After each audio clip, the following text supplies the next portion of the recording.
Oh, no, wait. Well, when I share, okay, I will share better over the shoulder like this. Okay, now it should be okay. I think it's recording. We're in the units. And of course, it's important to introduce that is for the student to understand that, generate confidence and trust. No, then when it happens. At least when I arrive first to teach to bachelor, that the students believe that you were some random guy they put on the bachelor students, no, and of course issues happen and so on. Then of course it's important also people to. Well, I think at the PhD level, everybody is more serious, more hard worker. I assure you are hard workers. And my intention is to help you to succeed in your research, of course. Then let's go back to the slides where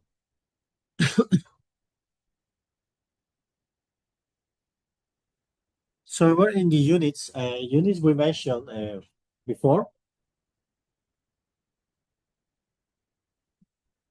This thing is recorded, right? I think it's recorded. Let me be sure that it's recording because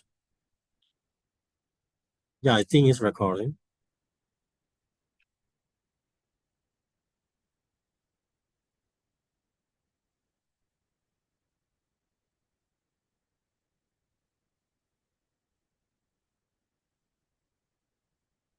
Let's go here. So I mentioned before that there must be consistency in the units. I mean, you have a variable, another variable, they have different units. So the only way to find the equality is introducing a constant. So for that purpose, we will do dimensional analysis. It will be one session, the whole session doing dimensional analysis. And because dimensional analysis will help us to guess what is the relation between variables. For example, sometimes you can guess that one variable A is inversely proportional to one variable B, but you don't know exactly what is the relation between them. And sometimes the exact relation, whether this n is negative or positive, or the relation is quadratic, cubic, or whatever, it comes from dimensional analysis. It's a very old technique, but it's very useful and it gives you some intuition. Now, sometimes people believe, why I have to study these things if a software can solve uh, whatever. Well, you need to interpret the results. Let's say you can put something to a software, put number, and then what is that? You don't know because you didn't study before the process, no? And these are processes. I mean, learning these things give you some logic and some in your daily life also. Uh, Fundamental constants are precisely these ones like this, which appear for creating these equalities, and they become fundamentalist when they really don't change. I mean, they really never change. Examples: Newtonian constant is one example, basic example. Uh, the well, I have examples in physics, electrostatic, or so on. Whenever a constant doesn't change, no matter what you do, that's a universal constant that is fundamental. When it changes, it's a parameter. When you change depending on the problem, it's a parameter. And that brings us the concept of free parameter. Free parameter could be, for example, when you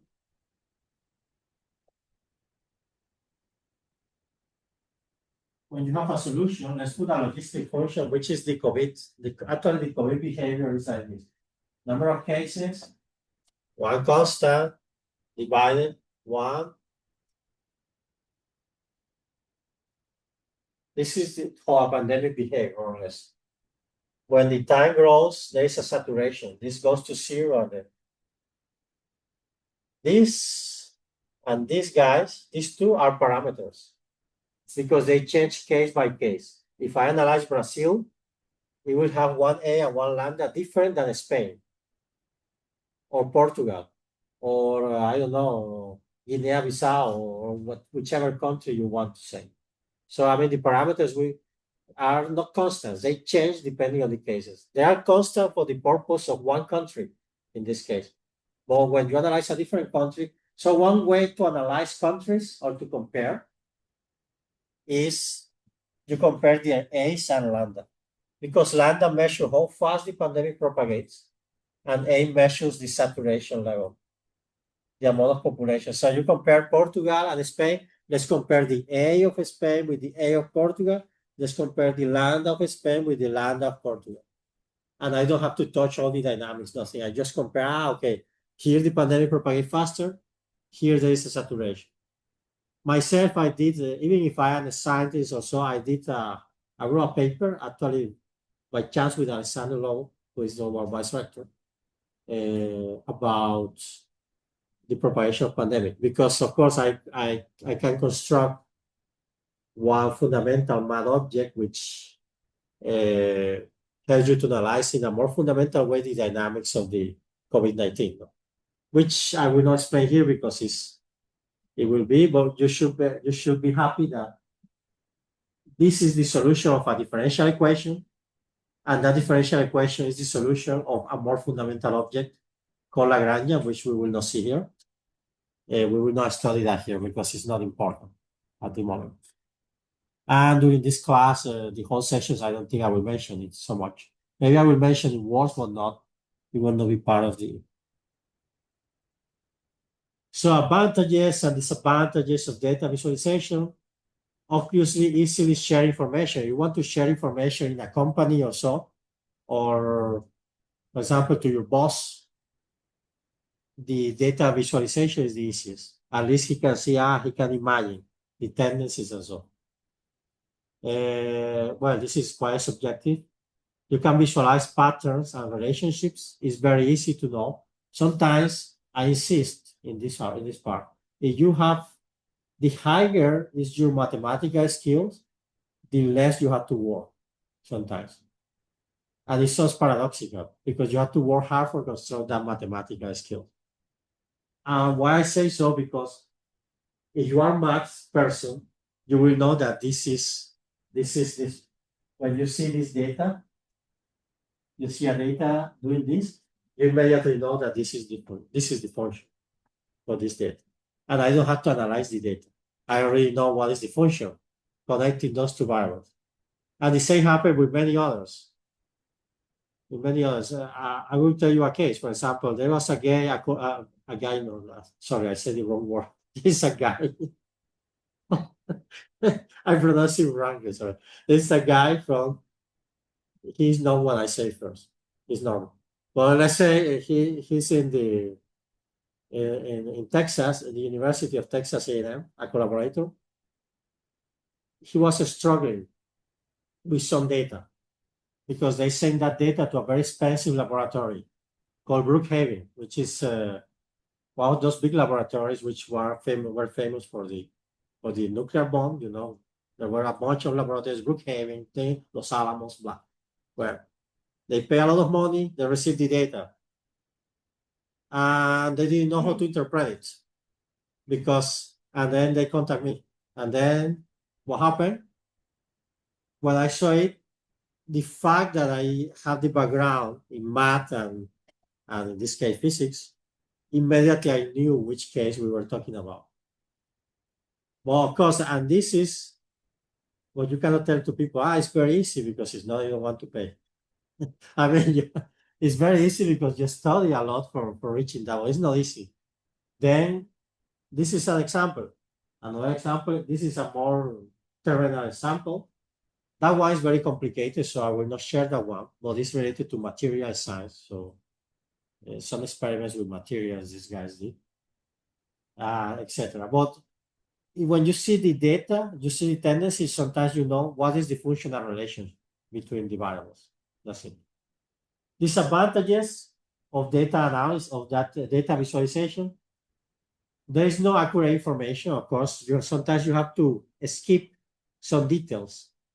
We saw that before. You remember here. Here, for example, you are skipping these details, these differences that you only care that is linear, the same here. So in that sense, data visualization sometimes omits some details. Correlation, when you find a correlation between variables, sometimes it's apparent. It doesn't mean they are connected. Sometimes it's an accidental correlation. For example, the fact that if you are superstitious and you believe that, well, I will not say anything religious because we are in a Catholic university. But let's put it this way: if you wake up every day, let's assume so you do this for giving love to yourself. Oh, that's not love. Don't worry, we'll come back. You do better here. You do this every day, and if you don't do that, it's a bad luck day.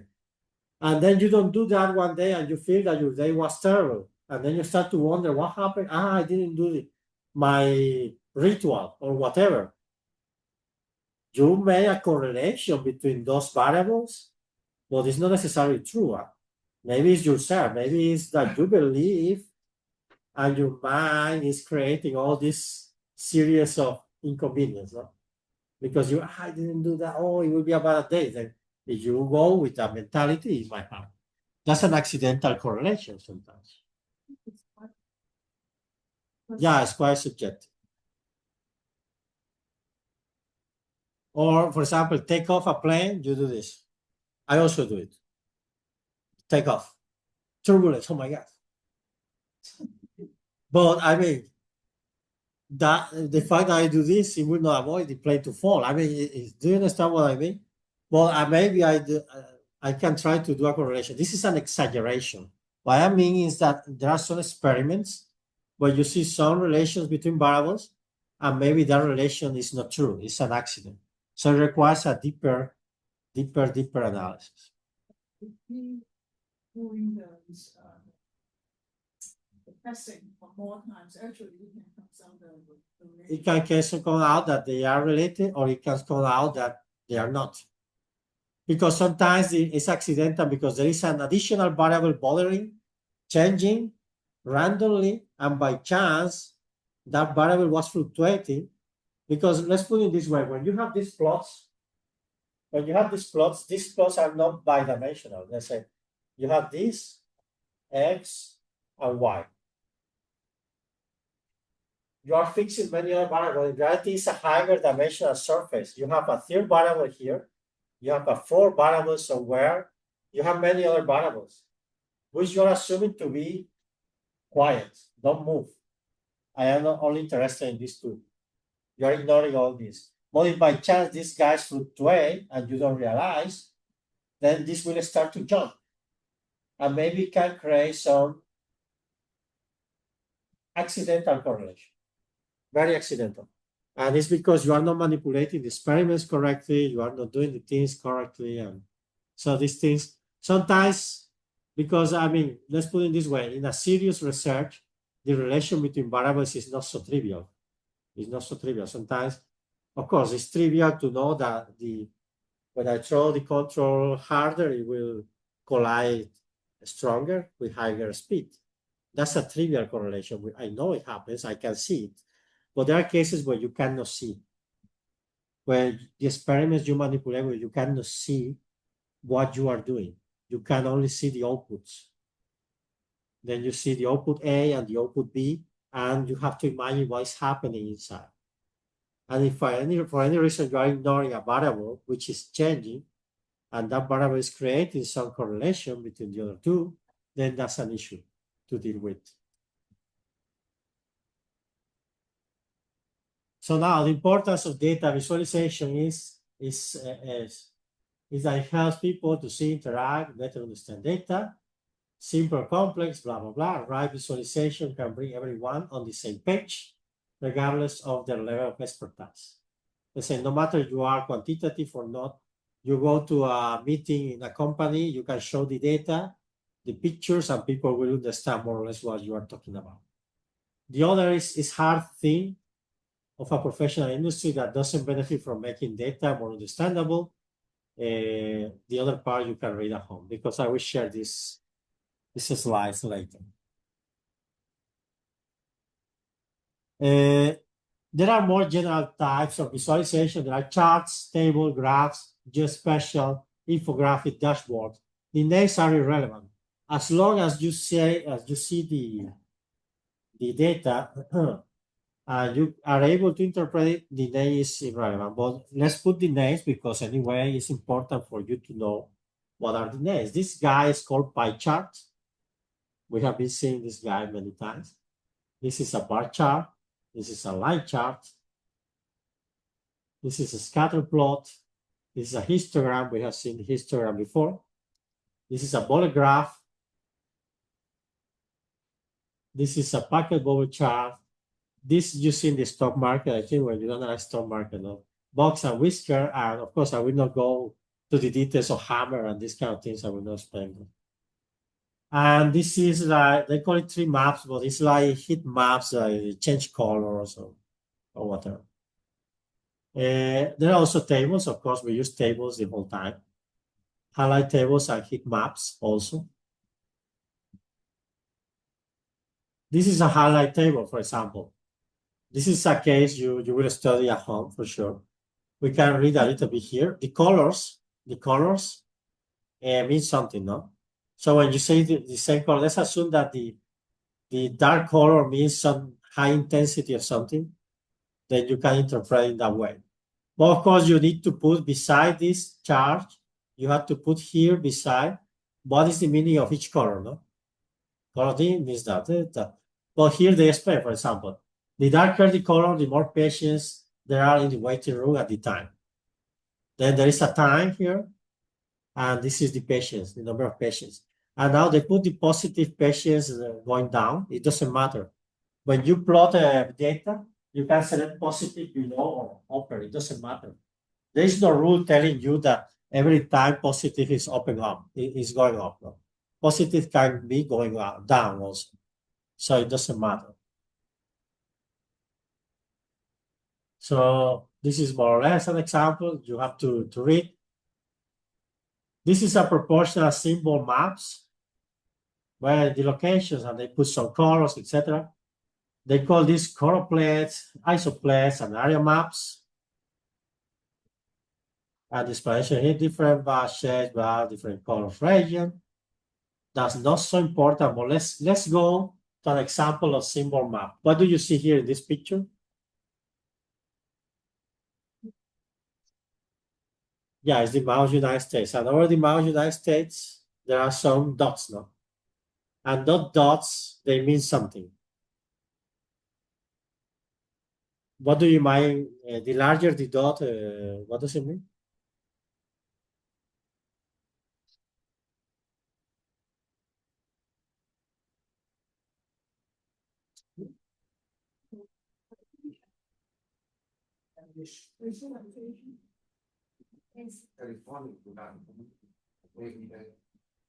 For example, you have seen the maps. I am sure you have seen it. You have seen the maps of the countries, and usually they put the most populated city, they put a very large dot, no? That means large population, large concentration of people. That's an example. Here is a different one.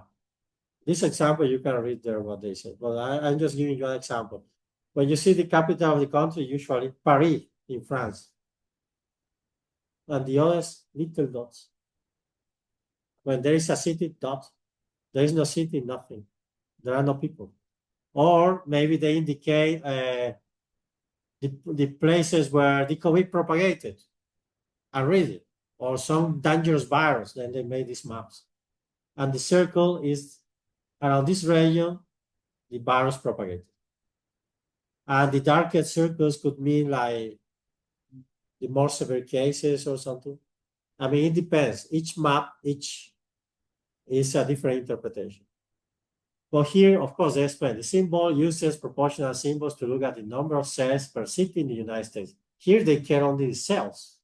Cells per city, it says here. In a way, it can also help viewers to understand population, blah, blah, blah, blah, blah, blah, blah.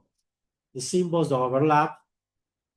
Only one shade is used for continuity. Only one measure is shown. But this is too simplified. It doesn't tell you so much, no? It tells you a little bit. This is a choropleth map. You can see that the color change. And of course, different intensity of the same color means something, no? In this case, they care the obesity rates per county throughout the United States. Then, but rather than assigning a new shade of orange, blah, blah, blah, the rest is split into ranges. The map was one consistent color. It gives you a nice idea. So the darker the color, my interpretation here, if you see this map and you see this dark color here, what do you interpret? The darker the color could be higher obesity. And the lighter the color, less obesity. Or vice versa. It depends which convention you use. You can define your convention by chance. Sometimes if you want to analyze the distribution of terrorists in the Middle East, you can use these maps. Put a dark color to, I don't know, Afghanistan, I don't know, those countries where nobody can enter. And then between color, maybe, or let's say Gaza, and a little bit color to between darker and light, but not so light to Israel, for example, because right now it's not that safe. Before, I believe Israel was safe, but actually it's not that safe. So, I mean, you can play with the barriers. You can select any barrier you wish, and you can use a map to portray it. Or educational level in a country also. Educational level inside the country. The higher educated places with darker color, lower educated places, light color, and you can make a map in that way. This is another one. I think this I will leave to you because otherwise we will not finish. This is a variation of the same isoplex.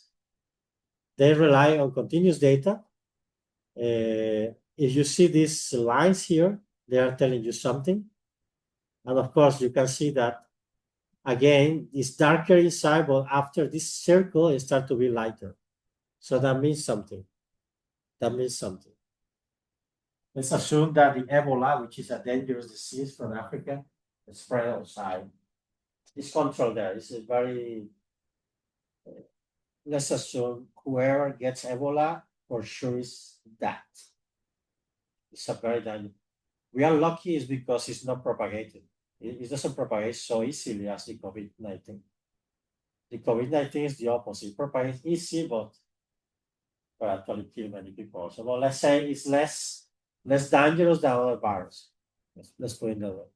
So let's assume that the Ebola propagates somewhere here. I hope it never happened. But you can say this red point is where most of the that happened. And here is where the virus has less effect, and outside this ring, nothing happened. So, I mean, this is an interpretation. So as I told you, you can decide which variables you consider, which cases you consider, etc.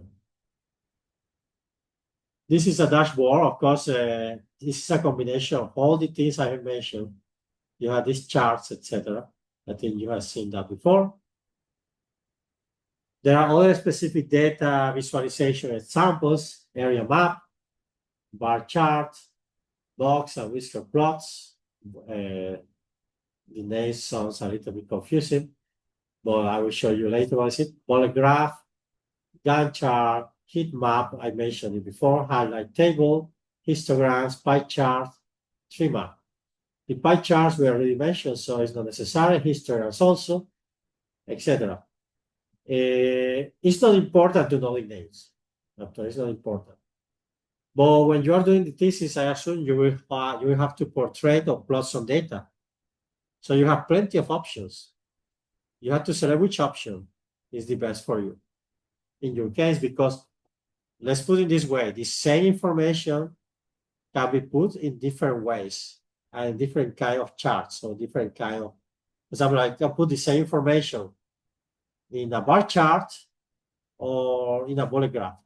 Well, maybe I get better information, a better notion of what's happening in a bar chart than in the other. So whether you say one or the other is up to you, and you have to decide which one is the most appropriate or suitable for that. This is what people call box and whisker plots. You can see here. Salaries for part-time roles and full-time roles are analyzed. Two plots show the average for each kind of job. Applicants might be able to learn what to expect for certain kind of jobs, and analysts can quickly determine job titles and online. Well, this is just an example, but the point is that you have this. Obviously, this means larger to the right. It means, and this bars here is the same that we call candlestick. The same candlesticks we use in the stock market. This is a limit, etc. So I mean, it's not that complicated, right? And this is a typical stock market chart, for example. I think this is not stock market, but this is the typical way of. And it has also this kind of candlestick type charts. It signals, of course, maximum, minimum, and the colors also have some meaning, which has to be analyzed. You have to write what is the meaning of the colors here when you do a chart. In this chart, it's not clear, but you can guess. Obviously, the darker color is lower, and the lighter color is higher. No, not complicated. And these dots, what does it mean? These dots here outside it? Any idea about those dots? You have this as a bunch of dots.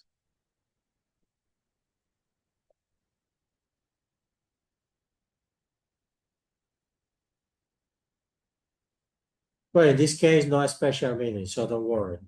But let's say, of course, it's part of the data probably these guys collected, and they just put it there for you to have a notion of what additional data was put.